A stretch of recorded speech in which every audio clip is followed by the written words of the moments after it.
I'm Lynn. And I'm Mark. And we're glad you joined us today. Welcome to the Digital Marketing Hot Seat Podcast, where small business owners ask us their number one pain point digital marketing question. And put us in the hot seat. Hi, I'm Lynn Smargis, and I'm a content writer specializing in ghostwriting, podcast production, and SEO website content. And I'm Mark Thackeray, and I specialize in social media marketing, specifically Facebook and Instagram ads, email marketing, and email automation. I'm ready, Mark. Are you ready? I sure am. Let's do this. Hey, small business owners. We are so happy you joined us again. And here is another episode of the Digital Marketing Hot Seat Podcast, where you get to listen to small business owners putting marketing in the hot seat to answer their digital marketing questions. We also have Digital Marketing 101 episodes, which is this one today. But before we jump into our Digital Marketing 101 episodes, Mark, what client work are you working on this week? What type of work is your attention? Well, this week it's a little, I guess, inwardly focused, I guess you could say. So I'm lots of stuff going on as far as clients go, but this week I'm redoing some content for myself and my business. And so we're doing a sequence, an automated email sequence for those that, so we basically put together some of our best email sales emails and are going to offer those out for free, just five of our favorite emails. And then we'll do creating a follow-up sequence to that to help people understand, how to use these and why they work. And so they can get a better understanding of, if they want to do it on their own, awesome. If they'd rather have someone do it for them and take that load off their shoulders, then great. We're here for them. But so we're working on that for ourselves, which is fun because, as you know, Lynn, it's sometimes it's easier to work on someone else's stuff than it is your own. And so I'm putting myself in the seat and actually getting it done this week. So that's what I'm focused on. But what about yourself, Lynn? I'm doing something similar. So I recently revamped my team and added a couple new writers, but I'm doing the same thing. So I am working with a coach who is going to help me with an email drip campaign that you are going to put out eventually on ConvertKit. And but I'm super excited because all of this means that once I get all of this automated, that's going to be less work for me. And like you said, it's always easier to work on other people's stuff than your own. But I'm just sitting down and doing that because I know these are things that need to be done to grow my business. And so getting everybody organized this week has been just a crazy trip because it's just getting everybody onboarded, explaining everything, meetings, blah, blah, blah. But then once you get past all of that, then it should be smooth sailing, knock on wood that everybody still does their job on time. Right. Oh, right. That's the challenge. That is the challenge. And it's funny you mentioned that, Lynn, because I'm doing something similar. And you thought I didn't even mention this before when we were talking before the show, but I'm also adding some administrative help on my end because I could use some organizational skills in my life. So I'll be doing a lot of that too, doing some interviews and some onboarding and working through that. So I'm excited for that. I know it's going to add some extra work, but in the long term, it'll free up a lot more time down the road. So very excited about that. Yes. And if you're listening to this and you are currently onboarding a team, I started using Asana because I've used Basecamp and some other things. Oh, Asana, I love it. It's the free version. And you can just assign people tasks and you can chat in there and it really reduces the amount of emails you get from people.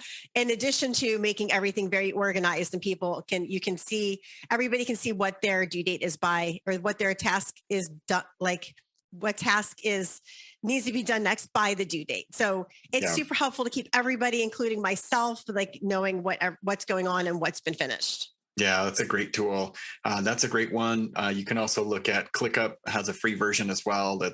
Is what my team use. It's similar in a lot of ways, but different. They all have their own little spins, different nuances and things. But that's another great one too if you want to check that out. ClickUp.com, I believe. So nice. Those are great resources.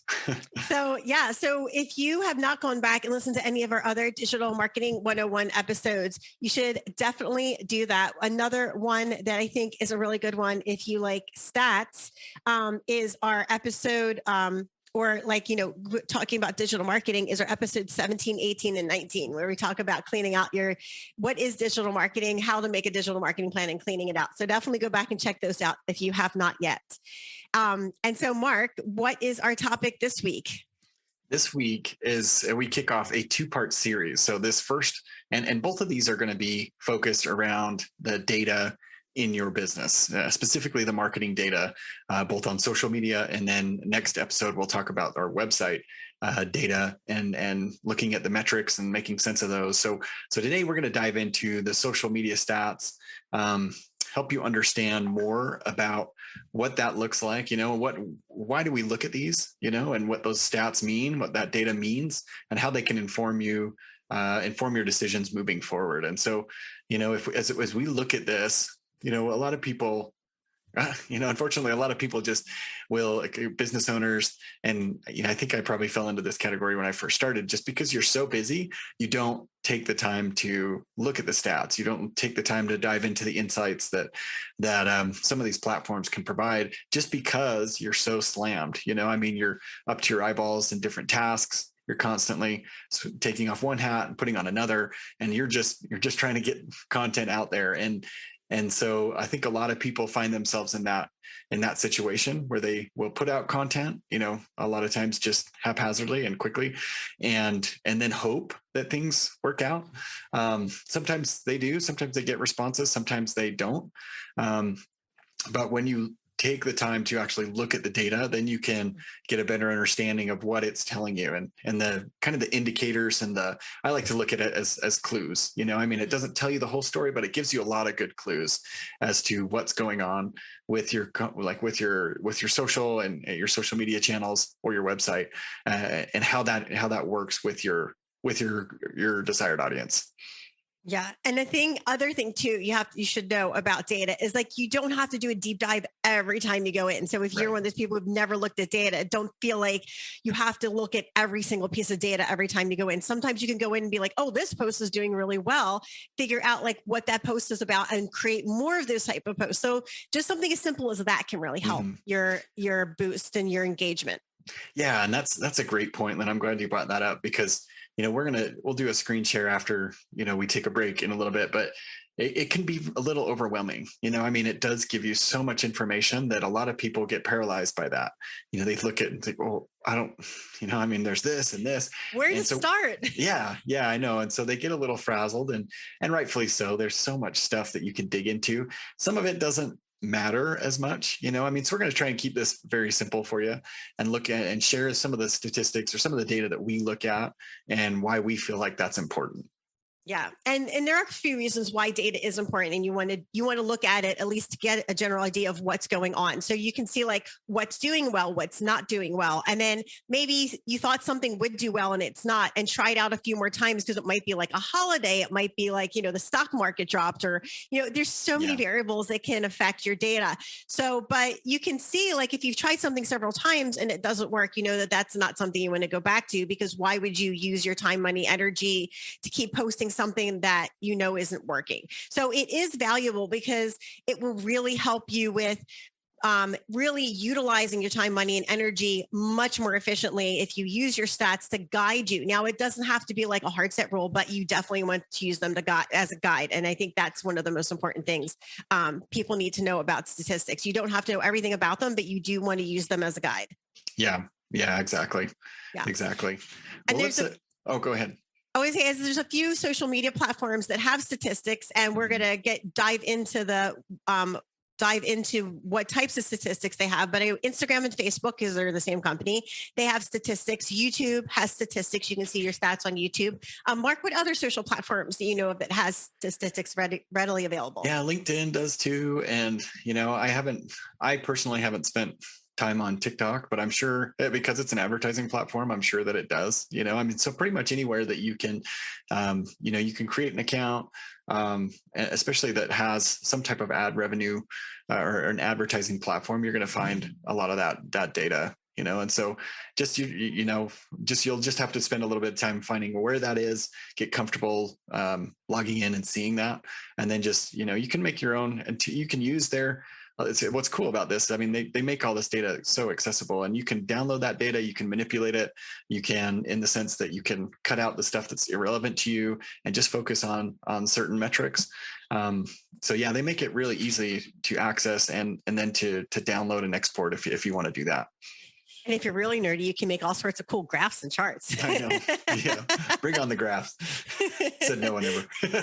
Right. All right. Well, we're going to jump into the last half of our show. But before we do, Mark and I invite you to subscribe to the Digital Marketing Hot Seat podcast on your favorite podcast player, whether that is Apple or Google, wherever you're at. Definitely hit the plus button in the top right to subscribe. And also, you can watch our video podcasts on both of our social media channels. You can find me at Right For You Content Creation on YouTube, and you can find Mark on his website, markthackeray.com. As always, the links mentioned will be in the show notes underneath the album cover. Do you need more people visiting your website? Are you looking for higher ranking on Google searches? Or are you frustrated by the ever-changing rules of social media? Mark and I are here to take away the headaches and stress of digital marketing with services such as website content, social media ads, and website SEO. We can provide the digital marketing magic you need to increase the number of people seeing your website and clicking on your business links. Visit our website at www.digitalmarketinghotseat.com and hit us up on our contact page to reserve your complimentary consult. Find out how our marketing team can take the worry and hassle of digital marketing off of your plate and onto ours.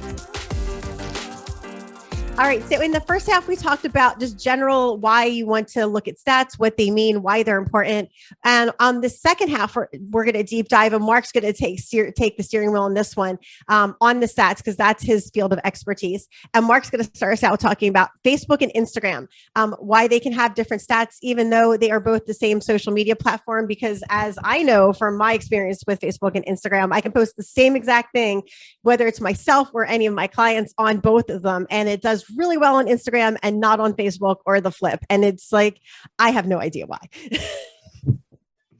It's weird that way, and that's, again, one of those strange things that you just have to look at and see. And sometimes it's because you're reaching a different audience on those platforms. Sometimes it's just, it's just, there's different variables, right? Sometimes it's time of day, or, there's really a whole litany of reasons why it could be. And so that's why you start to look at the data, you start to keep track of certain things so that you can ultimately and hopefully identify some type of pattern there, and that's going to, again, inform your decisions moving forward. So like Lynn mentioned, you're not spending your time trying to, do things that aren't really producing much return. And so that's the whole genesis of this, really. These two episodes is to look at the data so that it can tell you what's working, in that sense, and what's maybe not working. And then you just try, and a lot of it's experimental. I wish we could come on here and say, this is exactly what you need to do every single time. It's gonna, work like gangbusters every single time, but like pulling a rabbit out of a hat. It's magic. Yeah, I know. That's what's the challenge. That's kind of the art. And there's some science to marketing too, but there's also a good deal of art, and that takes experimentation to uncover the right combination of the two. So, so let's look at this, and there are going to be some differing statistics. Some platforms focus more on certain things than others do. But let me share my screen. Give me a sec while I do this. Share my screen. We're going to do, and I am, okay, that is not what I wanted. That was the wrong screen. All right. No worries. All right, you guys, let's see. So let's click over here, and then I'm just going to share a portion of my screen because I want to keep some anonymity. I don't even know. I can't even say that word. That's right. Anonymity. Yeah. Keeping people's information private. Yeah, exactly. That's what I meant to say. So let me move this guy down. So this is inside Meta. So Meta, if you don't know what Meta is actually like the parent company of Facebook. And Facebook, Facebook owns Instagram. Meta is kind of like the overarching behemoth company. Everything falls under Meta, but they're kind of rebranding, going through just some different things here. But they just changed some of the interface inside your business Facebook account. So if you were to go to your business page, you can now access what's called Meta Business Suite. And when you do that, this is what you'll come up against. This is like the homepage. This is the dashboard for the Meta Business Suite.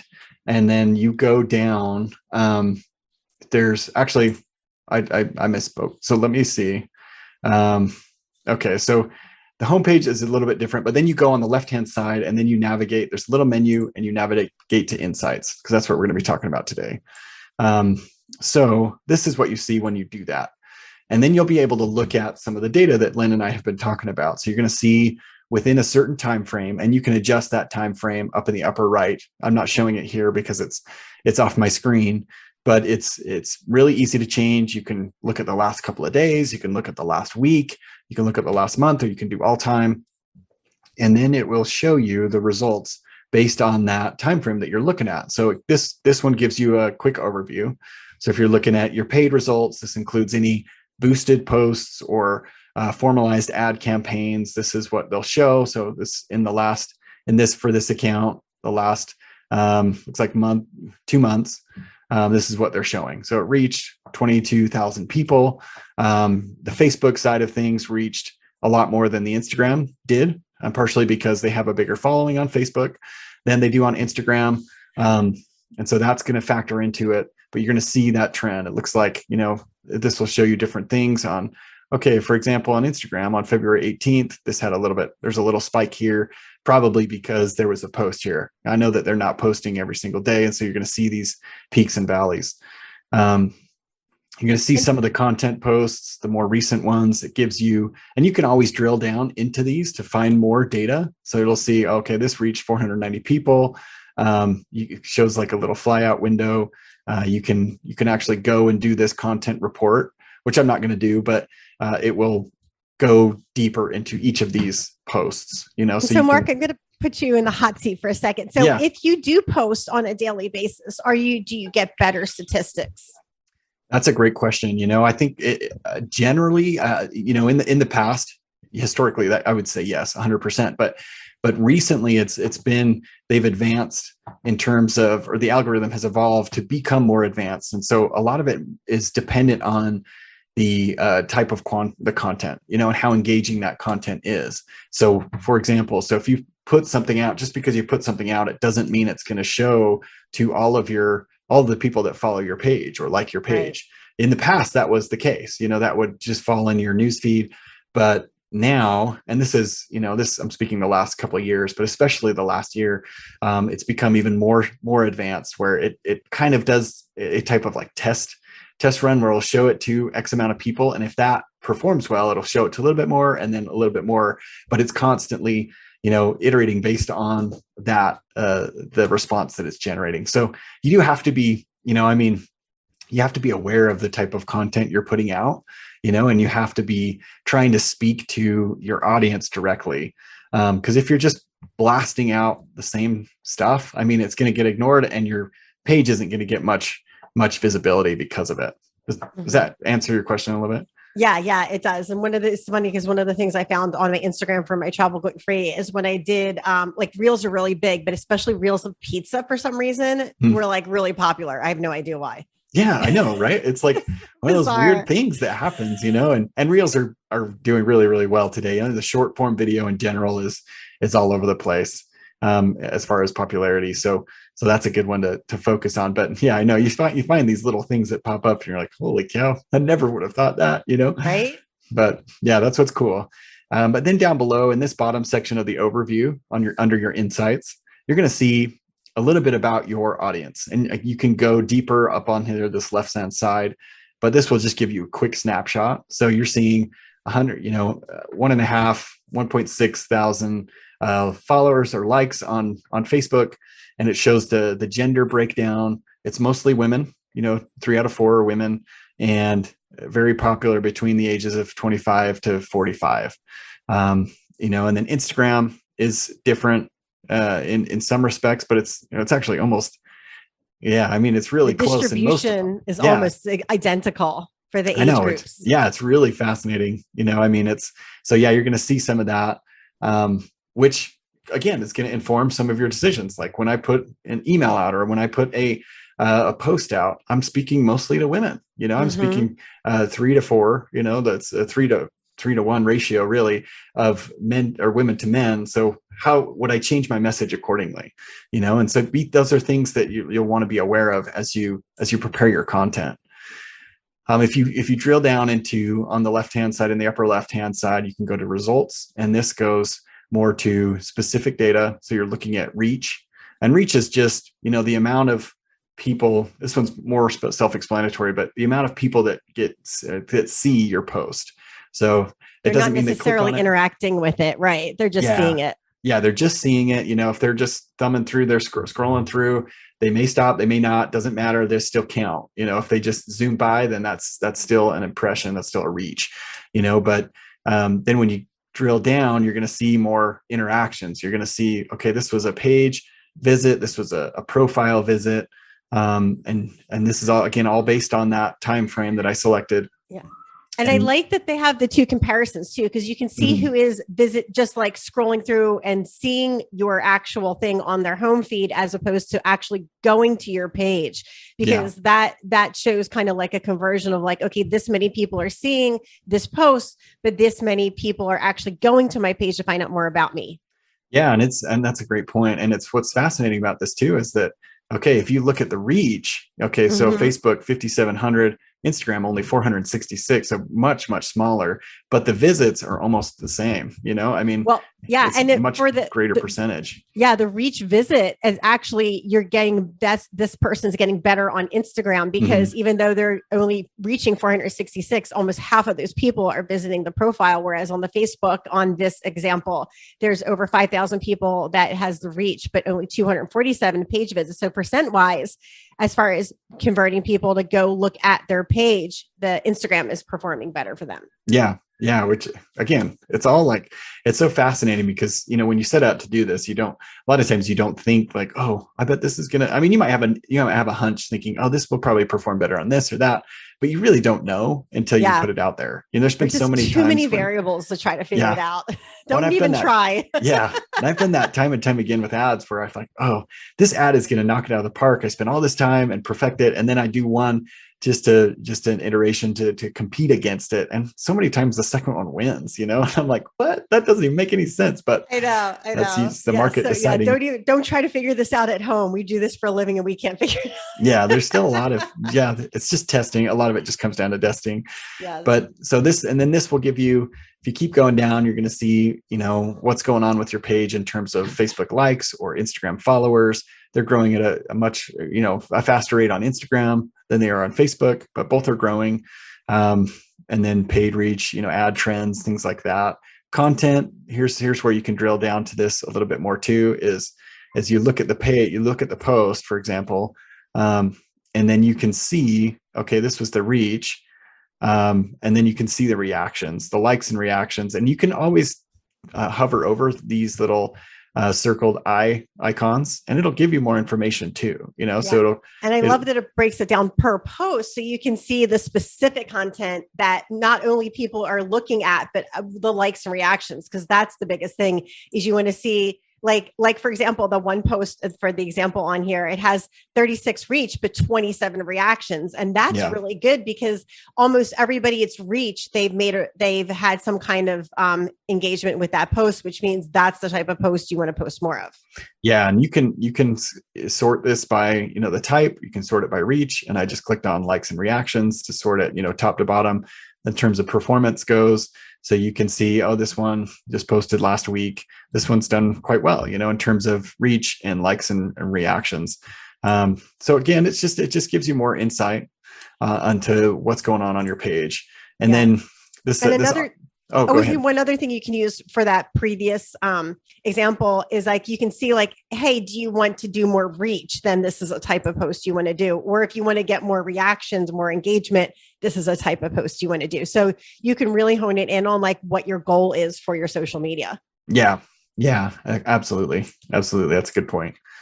And then, going down to the audience section, again, you can go a little bit deeper. We saw the snapshot before where it shows us how many on each platform are following you or your business, the age, gender breakdown. But then it gives you a little bit more information, the top cities that people live in. And again, it's not always 100% accurate, because not everyone's updating their city that they live in every single time they move, or immediately after they move, but it's pretty close. They get a good idea based on your activity and what's going on. So it does show you, if this can all help you in terms of if I'm running a paid campaign, then I can target certain areas. Maybe this particular client does their business is in South Salt Lake City, so it does make sense that Salt Lake is going to be the biggest one. But you're also seeing, oh, that's kind of interesting that, all the way down in South Jordan and, some of these farther away places, even Sandy's not particularly close, but they're still getting activity from that. They're still getting people to come and at least engage with them on social media. And so, and another interesting thing I'm looking at these stats is their Instagram, their 65 plus is the only category that they have more men than women engaged on Instagram. So that would be something like if you wanted to target an older demographic, you'd want to target older males because clearly on Instagram, because clearly there's more men than women that are not by much, but that's literally the only demographic age category that there's more men than women that are following the platform, which is interesting. I know. It's super interesting. And that's what it doesn't, there's so many rabbit holes with this stats. Yeah. And that's the challenge, but for me, and we'll mention this in the next episode too, just because it's so important. But when you're looking at all the data, you also want to look at, for me, like one of the big drivers is what is your lifetime value of a client? Once you understand that, let's say it's, in this case, their lifetime value, or at least their annual value for a client is around anywhere from 600 to we'll just say $600, So for this particular client that we're looking at this state, the data for, so that helps me understand that, okay, I could potentially even spend up to $500 to acquire a client and still come out on top. You still be profitable. It's not ideal. You'd want to optimize and try and get that down to as low of acquisition cost as you can, but still, it does help you understand that, hey, I only need, even if I spend, however many, let's say I spent $6,000 on a promotion, if I get 10 people, I'm breaking even, just that year. And a lot of these people come back in year 2, maybe not for $600 worth of services, but they come back for 200 or 250 or 300. And so you can quickly see how you can ramp this up, even if you were just to only make, that 10% return or 15% return on the front end, but we're making it up on the back end.